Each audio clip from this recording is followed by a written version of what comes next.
All right, guys, welcome to the Digital Barbell Podcast. Thanks so much for taking your time to be here. If this is your first time finding, listening to, watching our podcast, my name is Jonathan.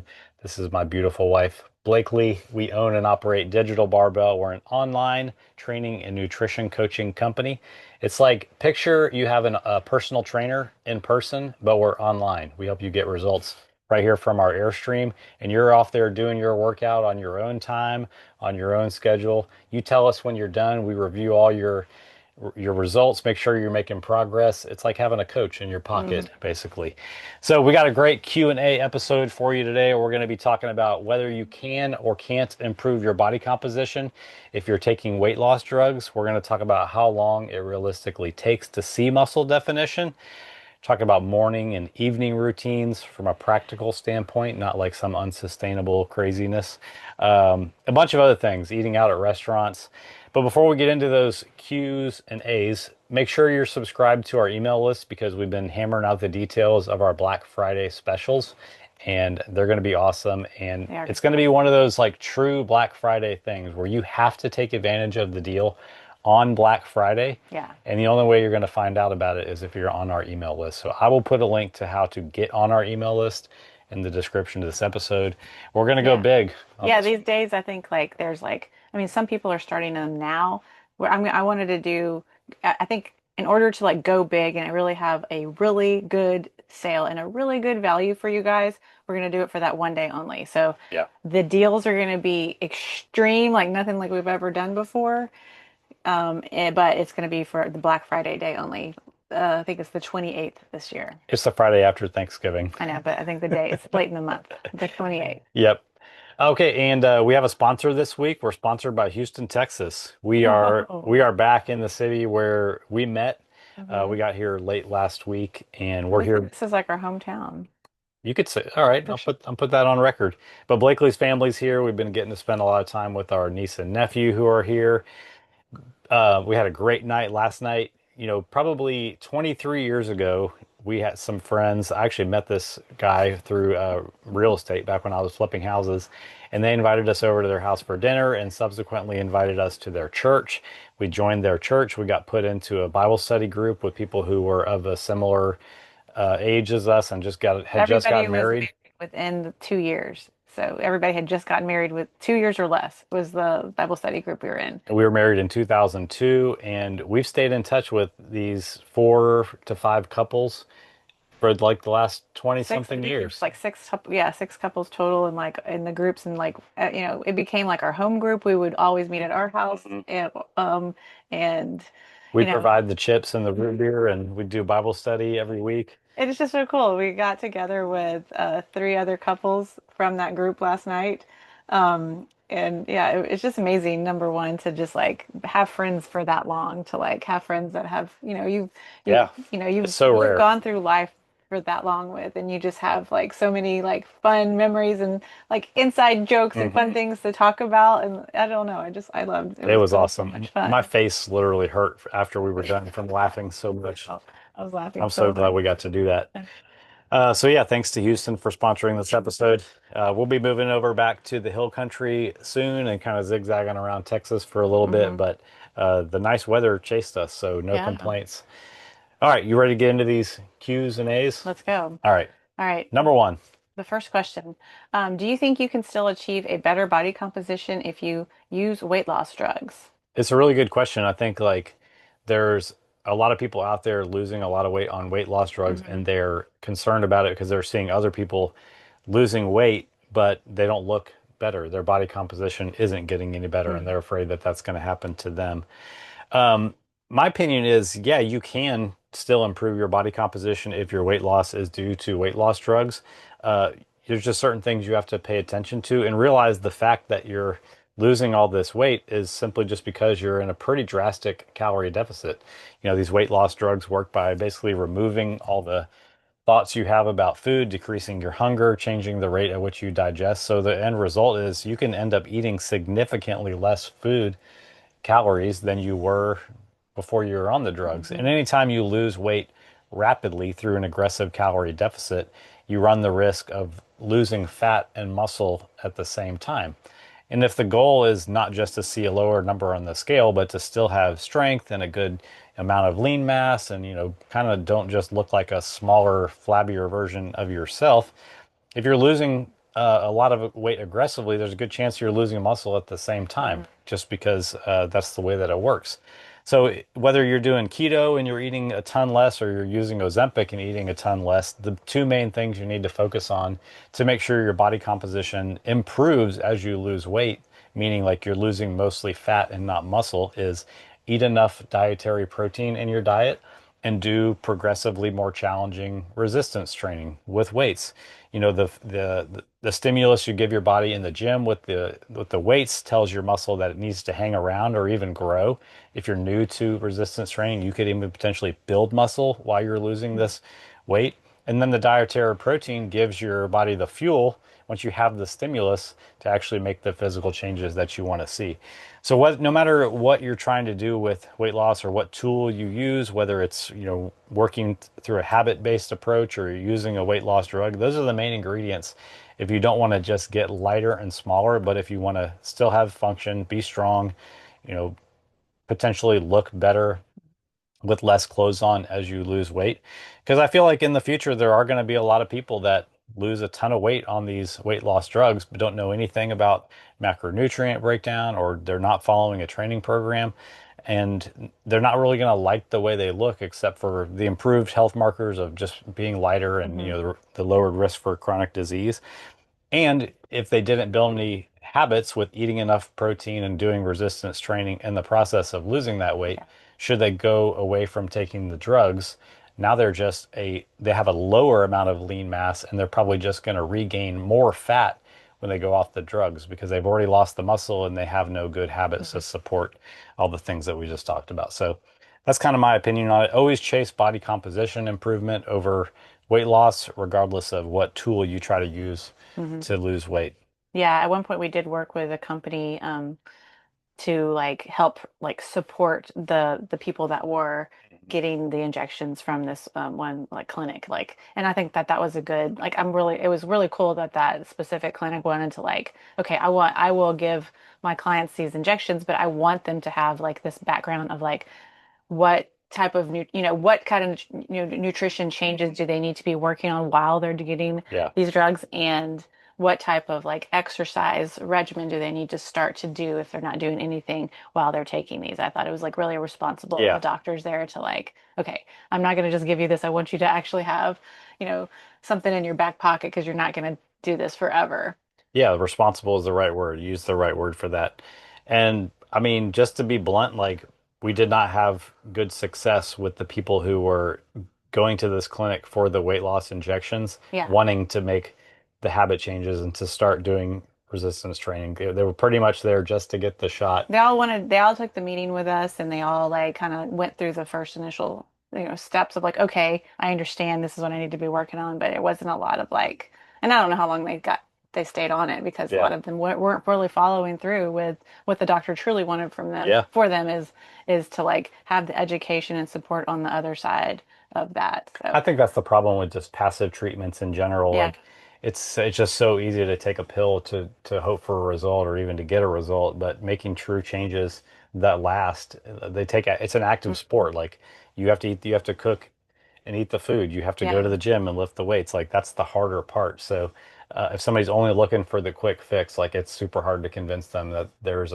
another way to get results, but it's going to be a little bit harder. Well, it really is just like any kind of extreme diet. Like if somebody might be willing to go through like the 30 days hard or whatever all of these things are, Yeah. and you will do, you see some changes, but this is even easier because it's an injection. But, like you said, like on the other side of it, there, you don't want to be like, oh crap, like I just messed myself up by losing that weight Yeah. super quickly, not doing the education and the strength training while I was doing that, and now like you could come out on a worse Yeah. side of it, Yeah. which is what we don't want.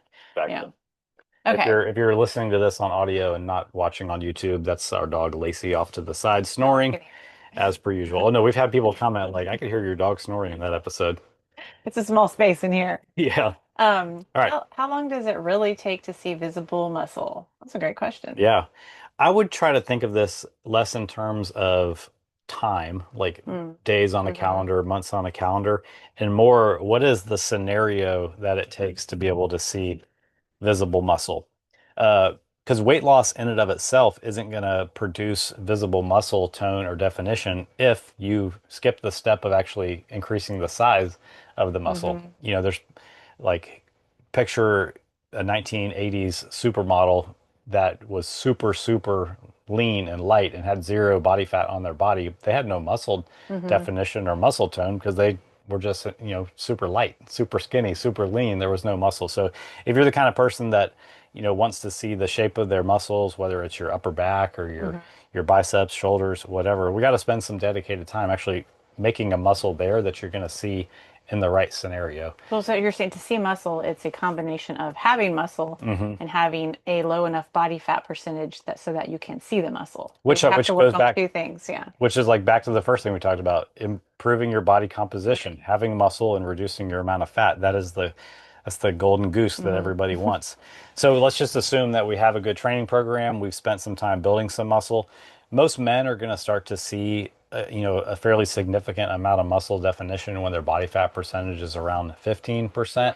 And a good rule of thumb for women is just to add 10% to whatever the male you know, qualification was Right. for that. So at about 25% for females. Don't get too hung up on the numbers or think that you need to run out and get a DEXA scan or anything like that. Just look in the mirror and like Mhm. start to see when you've lost enough fat or built enough muscle to see the definition of it. I will say, like, we watched a Jeff Nippard YouTube video the other night where he brought all these people into This his was lab really interesting. and he showed real people all the way from 50% body fat down to 5% body fat, a male and a female. He cut the females off at 10 because I don't think a female could be alive below 10% body fat. 12 Uh, actually was the lowest female he went to. okay. Yeah. But it was super fascinating. I mean, I think the more fascinating part was like not is was talking to each of the people to each of the groups and to say like how they felt. He told them what their body fat percent was after a DEXA scan, were they surprised or not? Was that what Yeah. they thought? And then actually like how they felt. Like that was very interesting to me. Like It- how they felt throughout the day and energy energy levels, levels and things like motivation. that. Yeah. It- I think I would recommend, people watch yeah, we can that link up to video. that.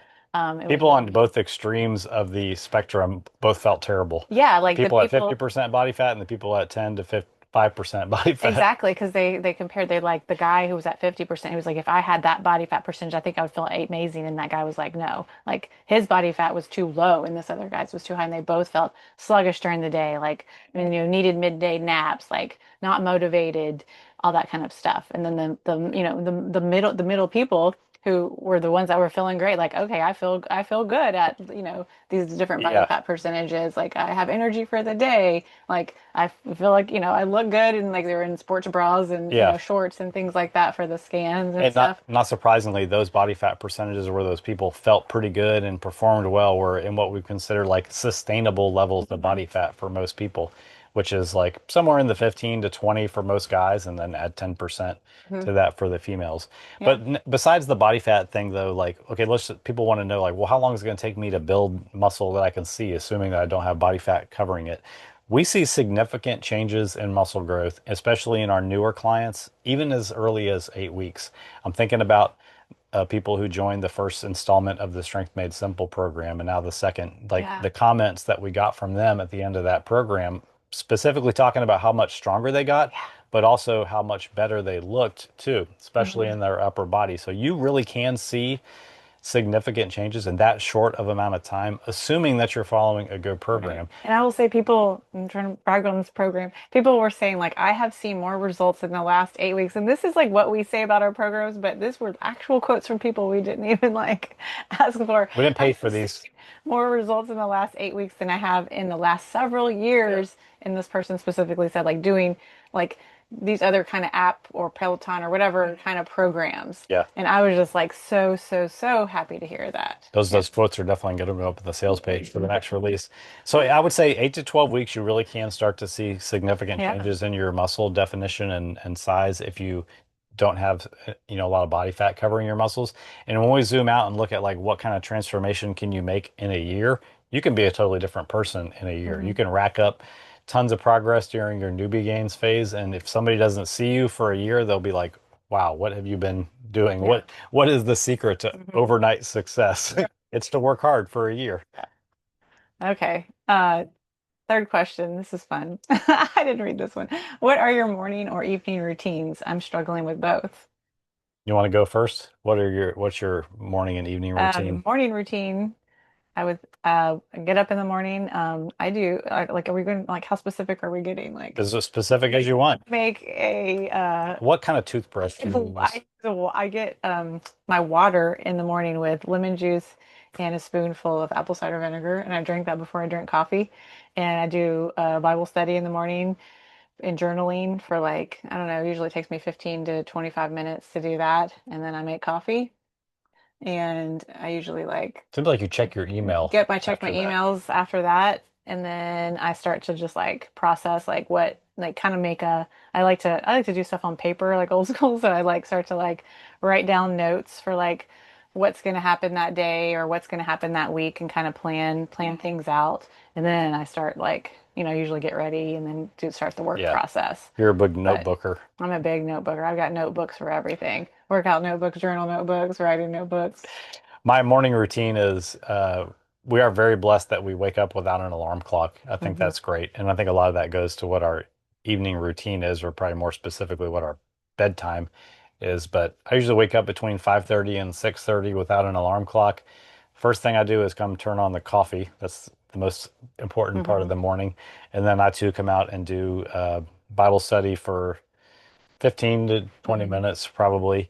And then while I'm having coffee, like one of my favorite things to do is write emails for our list. And Hmm. I feel most creative. I feel in flow at that time of day. Hmm. So that's the first thing I do after Bible study is, I mean, it might not be coming out for a couple days, or I'll take an idea that I wrote down the day Hmm. before and I'll turn that into an email for our list, or I'll create a piece of content. That's when I feel the most creative and flow. And then right after that, I like to get into my client notifications from the day before, like, because again, I'm still focused. I can give my clients 100% attention. There's no distraction Hmm. going on for anything else. So I look at all my clients' workouts from the previous day and I coach them, then move on to the rest of the Hmm. work for the day, whatever it is. So that's basically the morning Okay. routine. I don't think I have we don't have like a very specific evening routine. I mean, in the evening, I do like to drink like a glass of tea with some milk. And that's like my main evening routine, I would say. And I really enjoyed, like reading, I like to read like fiction type, mystery Thrillers. thriller books. And I really enjoy that. Like, I feel like I get more relaxed. Our evening routine used to like be watching like a YouTube video or something And about it it, still is a lot of times. but I really prefer to like actually read, read like, a couple chapters of that book. I feel like way more relaxed after that, Yeah. honestly. I think like I really don't have a good evening routine other than going to bed when I Mhm. start to feel tired, or like when I know, because a lot of people just fight sleep. Yeah. I've learned that because if you start to That's feel not sleepy and then you start to do something engaging like scrolling, yeah. shorts or whatever, it's amazing how that sleepiness goes away and And all it of a can, sudden it's 2 hours later. right. Yeah, So hours can go by, I would say. Yeah. that's my main evening routine is I go into the bedroom, I plug in my phone, I flip it upside down. So if it were to light Yeah. up for whatever reason, it's already in sleep mode, but I do not look at my phone Mhm. in Yeah. bed. So that's really my only evening routine. And the Okay. goal is to always get 7 to 8 hours of sleep per night. And most nights that happens. All right. Number four. Any ideas for go-to options at restaurants to avoid overdoing it on calories? Yeah. I That's a mean, great one. you can always go on the website for the restaurant Hmm. if you want to do that and just kind of see how many calories are in different things that you're thinking about. We don't tend to do that. We don't eat out very often, but there are certain things at restaurants that are always going to sabotage you. So it's Hmm. easy to put up some real simple guidelines that will help keep you in check. My number one, I have my number one idea Restaurant for advice. this. Only do restaurants whenever you're doing restaurants for a reason. Yeah. That's Like, my restaurants. Restaurants in general are going to be way more yeah. calories than you want to consume and that you would consume on your own. So my number one advice for this would be to only do restaurants when you're going to a restaurant for a reason. Don't just pick up restaurant food to eat it at your house or Or have it delivered. have restaurant food delivered. Yeah. Like you're better off going to the grocery store and grabbing some of those pre-made meals if you're just looking for a meal But those aren't as delicious. Oh yeah. But I would say in general, there's not going to be a restaurant option that you can save on calories. It's true. I It's mean, true. really, I there's mean, not. it's like at some point you have to say to yourself, like, there is no hack. The hack is to don't eat at restaurants Right. so much if you truly want to keep your calories in Yeah. check. And use like last night, we went to that restaurant. I did not care what I ordered. Appetizers were flowing, everything. It was because I we don't eat at restaurants just for eating at So restaurant steak convenient. and bringing it back here and eating it in the camper. Like we do it on occasions when we're either gathering with together with people or something like that. Yeah, And then at those times you can just do whatever you want. just let her rip, man. Yeah. But okay, so here are some guidelines if you are trying to keep in check at restaurants. Number one is choose lean proteins. We're talking about low fat fish, chicken, that kind of stuff, because higher fat meats, beef, fattier cuts of pork, um, yeah, all those things are just going to have more calories because fat is already twice as Mhm. calorie dense as protein is. So if we can choose protein sources that don't have a lot of fat, we're going to reduce the calories. That's an easy one. Skip the stuff that's sautéed. If you looked at the menu of this place we went last night, I ordered the half chicken and it said it came with arugula and some kind of vegetable. The arugula came out on top of the chicken and it had been soaked in oil, Mhm. sautéed basically, and then set on top of the chicken. So even though it's quote healthy greens and this arugula had been soaked in oil and sautéed, so it automatically added a ton of calories to Mhm. it.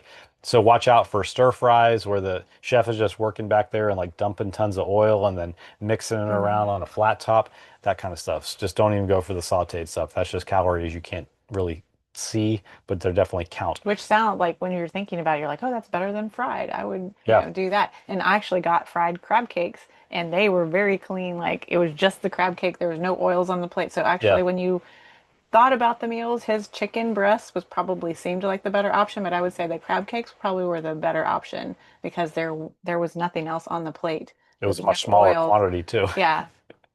Which is a whole other topic of like why are fancy restaurants giving out such small portions? Okay, go for grilled stuff instead of saute. That goes hand in hand with skip Yes. the sauteed, go for grilled. When you think about what you're going to order, look at the menu and think to yourself, what can I order that is a protein, a carb, and a vegetable? Like those are the three macronutrients basically. You're going to get fat without really looking for it. So, Mhm. instead of ordering the bowl of soup that you have no idea what's in it and you cannot identify your sources of protein, carbs, and fat in it, Yeah. look at the menu and be like, what's going to look the most like a cafeteria plate or a Lunchable when this thing comes out to me? And then watch for added sources of fat like aiolis and sauces and pestos. Again, fat is the main thing that brings people a lot of calories. So don't add extra sources of fat to your plate Mhm. with these kinds of things if you can if you can avoid it. And then last but not least is to if and then we don't use this strategy really since we don't go out to eat very often, but let's say you are trying to go out to eat relatively often, choose your poison. If you're going to the fanciest steakhouse in Mhm. the country, go in and get the fattiest cut of steak you want to have that you know is going to be the most delicious, but skip the alcohol, skip the dessert, have less of the appetizer. Choose the thing that they're known for that you're really going to enjoy and go for that. If you're going to a place that's known for its amazing desserts, get the healthiest choice you can, skip the bread service and the chips, and just like enjoy the crap out of that Mhm. dessert. So it makes you not feel guilty about your Yeah. choice and you really get to enjoy it. And even on that strategy, choosing your poison on I mean, this time of year we are all gathering together with groups of people and there will be a lot more restaurant, times. So like think about your, the over the next couple of weeks. Okay, I'm gathering with this group, this group. Here's like all here's my plan, here's my schedule. And like this restaurant, like I'm not even thinking about that one's gonna like let's just do whatever, on that restaurant. And then, when we have to go to this restaurant, I'm gonna go for like, okay, what's the protein, Yeah. carb, and veggie option here? Like I'm really just going to this one to gather with these people. Yeah. Think about the places that you're going and when it matters to be like eating at that restaurant for whatever they offer, or when it really matters to be gathering with the people and Yeah. the food is really just like there and like you can make choices where you're still enjoying your time with the people, but the food is not really the focus. The people are the focus. Yeah, maybe the cul-de-sac street party isn't the time to eat 10,000 calories of dip and Yeah. and alcohol. It's like save it for a special Yeah. occasion. Yeah. And so I think, yeah, that's choosing your poison across the Yeah, board is just that's a a really great good that's a great advice. way to think about it. All right. The fifth question. What's the long-term goal of strength training once you're not chasing PRs anymore? This is a great question I wouldn't because know because I'm always still chasing PRs. I do think that, like you can kind of get to a point where you're just like, what am I doing? Like Yeah. if you have that mindset of like I always have to be like getting stronger or focusing on like this goal or like, getting ready for this event. Oh yeah, Like if that's your if only that's motivator. like if that was like your past and you're just kind of like, okay, what am I doing now? Like Mm. what am I doing now that I don't have these like goals anymore? I guess it's really just to maintain the benefits of why you got into strength training in the Hmm. first place. Yeah, I mean, like maybe the thing about the PRs is gone, but like strength training is still great for your mental health. It's still Hmm. great for your joint health. It still improves your insulin sensitivity. It still allows you to maintain the lean mass and the metabolic advantages you got from chasing PRs in your younger Yeah. years. Like, I mean, you basically have to look at it, the process of maintaining what you built is now the reward. And like knowing that still there's chances for you to hit PRs in new things. Yeah. But in the benefits of just continuing to strength train just outweigh like Being the sedentary. right. Well, yeah, and just like so I have been struggling with this a lot, honestly, with this new lifestyle that we're in right now because it's not as easy for us to strength train regularly as it once was. Yeah. Like it is when we're, set in a place for a while and then we start moving around and, our routine is changing and we're sitting in the car way more and all that stuff. And I've really been told like in my head, I'm just like, okay, what is the point right now? Like, can I just like jog and do some push-ups and be fine? But honestly, I think the answer is no. Like, I think that as much as I can get into a gym, like the last 2 days, we've gone to the YMCA here, and I'm like, okay, if I can only do this 2 days this week, what's the point? And I see the point when Yeah. I'm in there. I'm like, okay, I can be moving some heavy weight. Like, this is good for my body in the long term. Like, the more I can do this over the next several decades, the better off I'm Yeah. going to be as I continue to age. And, like your bone density Yeah. is decreasing and things like that. Even if it's not 5 days a week like it used to be, if it's 2 or 3 days a week now, Yeah. then that is better than just going for a jog. Yeah. And like once I get in there and I'm doing it, I'm like, okay, Yeah, I see why. that's I yeah, see why. exactly. I love the quote from Jonathan Sullivan, the guy who wrote the Barbell Prescription, about Hmm. how we're all athletes of aging, Yeah. and just recognizing that continuing to strength train despite not hitting PRs anymore is making you a better athlete of Hmm. aging. Makes you, less likely to end up in a nursing home and other people having to take care of you. Zooming out and having that bigger picture Right. perspective than just being motivated only by hitting Mhm. PRs is super powerful. Yeah, and like that's I think wrapping your head around you don't always have to be like adding weight. You don't always have to be doing something more than you did. Like Yeah. even yesterday, like we have been, for the last 2 weeks we've been kind of like driving and like sitting more and like when I started to deadlift yesterday, my back didn't feel amazing. So I Yeah. just kept it light, did several more reps than I would have, and it was fine. And like that's fine. Yep. That Still counts. that's count. Yeah, and that's No better PR than was had. not doing it at all. Amen. So I think like coming to terms with like you don't always have to be adding weight. It's okay to go in there and you know do do your weights and Yep. not worry about like To okay, do the this must be process. harder. Yeah, to just continue to do the process. Yep. Exactly. All right, last question. I want a strong looking defined upper back. Any suggestions for exercises? Yeah, I like the fact that this person recognizes, like I've always said, the hallmark of a strong person is what they look like from behind. Not Back and whether triceps. not whether they have abs or not, but Back triceps and glutes. I would say back triceps and glutes. there you Like go. you can tell if a person works out if they have It's true. back muscles, like a back with like a V, if they have triceps when they just like hand you a pin, and if they have like a And defined like glutes in their pants versus like are you sounds looking bad, at other people's sounds muscles? bad, but then those three things, you know that they have exercised in their Yeah. lifetime. Yeah, and they're doing a lot of the right things really, Yeah, because that just doesn't happen by accident right. unless you've got some kind of elite genetics. Okay, so looking for a strong I want a strong looking defined upper back. So Hmm. there's a lot of exercises to choose from. Probably the most overlooked is just do heavy deadlifts. People Hmm. think, isn't that a leg exercise? It has so much carryover to your upper body. Yeah. Like I can't tell you how many times I've done deadlifts or RDLs, and the next day I'm like, oh my gosh, my upper back, my Yeah. traps, my lats, Hmm. they're all sore, my rear delts, because there's so much stability involved in lifting a heavy load Yeah. like that. And there's just something about the hormonal changes you get from doing heavy deadlifts that Hmm. just helps your back grow in a different way than just doing isolation stuff. So even though it might be overlooked, definitely get into doing some heavy deadlifts. If you are new to deadlifts, download our Ultimate Deadlift Guide. It basically teaches you everything you need to know about doing deadlifts and gives you a sample program to follow. I'll put a link to that below if I remember.